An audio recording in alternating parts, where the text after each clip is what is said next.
দিন দিন জামালের কাছে আমি ছোট হইতাছি। সব জায়গায় ওই জামাল বৎসরদের জয় জয়কার। এই কাজের বেটি, তুই আসছিস কি করতে? তোর কি রইদে ঘুইরা বেড়ালে লেখা রাখছি?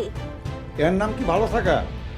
সে তো ভিক্ষা করে খাওয়া। হ্যালো দর্শক মন্ডলী, কেমন আছেন সবাই? আশা করছি সবাই অনেক অনেক ভালো আছেন আল্লাহর রহমতে এবং আপনাদের দোয়ায় আমি অনেক ভালো আছি। তো বৎসরাত নাটকটির কিন্তু অলরেডি 7 নাম্বার পর্ব রিলিজ করে দিয়েছে ইগল টিম এবং এই নাটকটির 8 নাম্বার পর্ব কত তারিখে রিলিজ করতে চলেছে ইগল টিম এবং এই নাটকটির 8 নাম্বার এপিসোডে এবার কি কি চমক কিংবা কি ধামাকা থাকতে যাচ্ছে এবং এই নাটকটি এবার কি করলে, অর্থাৎ এই নাটকটি বছরের নাটকটির 8 নাম্বার পর্ব আপনারা কি করলে সবার আগে দেখতে পারবেন। আজকের ভিডিওতে আমি আপনাদের বিস্তারিত সবকিছু জানিয়ে দেব, তাই আজকের এই ভিডিওটাকে 1 সেকেন্ডও না টেনে দেখতে থাকুন। বেশি কথা বাড়াবো না, মূল ভিডিওতে চলে যাব। তো বন্ধুরা, বছরের নাটকটি কিন্তু আসতে চলেছে আজ থেকে 3 দিন পর, অর্থাৎ আজকে ভিডিওটা আমরা বানাচ্ছি 16 তারিখ, আপনারা 19 তারিখে দেখতে পারবেন এই বছরাত নাটকটির 8 নাম্বার এপিসোড কিংবা 8 নাম্বার পর্ব 19 তারিখ দুপুর 3:30টার দিকে দেখতে পারবেন। এখন আমি জানি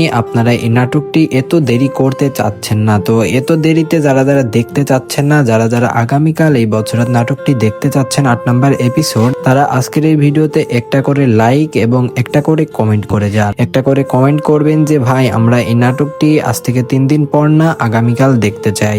তখন কিন্তু আপনাদের কমেন্ট এবং ভালোবাসা যখন আজকের এই ভিডিওর প্রতি আমরা বেশি পাবো, তখন কিন্তু আমরা আগামীকাল এই নাটকটি বছরের নাটকটি 8 নাম্বার এপিসোড আপনাদের মাঝে রিলিজ করে দেওয়ার চেষ্টা করব কিংবা রিলিজ করে দিব। তাই আজকে আমাদের এই ভিডিওটা যারা যারা দেখতেছেন সবাই একটা করে আমাদের এই চ্যানেলটা সাবস্ক্রাইব করে যাবেন। আপনারা যদি সাবস্ক্রাইব করা আমাদের এই চ্যানেলটি না থাকে তাহলে কিন্তু আমরা নাটকটি যখন রিলিজ করব তখন কিন্তু আপনাদের মাঝে পৌঁছাবে না। যখন আপনারা আমাদের এই চ্যানেলটি সাবস্ক্রাইব করে ভিডিওতে একটা কমেন্ট করে যাবেন ভাই আগামীকাল দেখতে চাই, তাহলে আমরা যখন আগামীকাল নাটকটি রিলিজ করব দুপুর 3:30 কিংবা 3টার দিকে, তখন কিন্তু আপনাদের মাঝে সবার আগে পৌঁছে যাবে। তাই সবাই একটা করে লাইক এবং কমেন্ট করবেন এবং চ্যানেলটি সাবস্ক্রাইব করে যাবেন। সবাই ভালো থাকবেন, সুস্থ থাকবেন, আল্লাহ হাফেজ।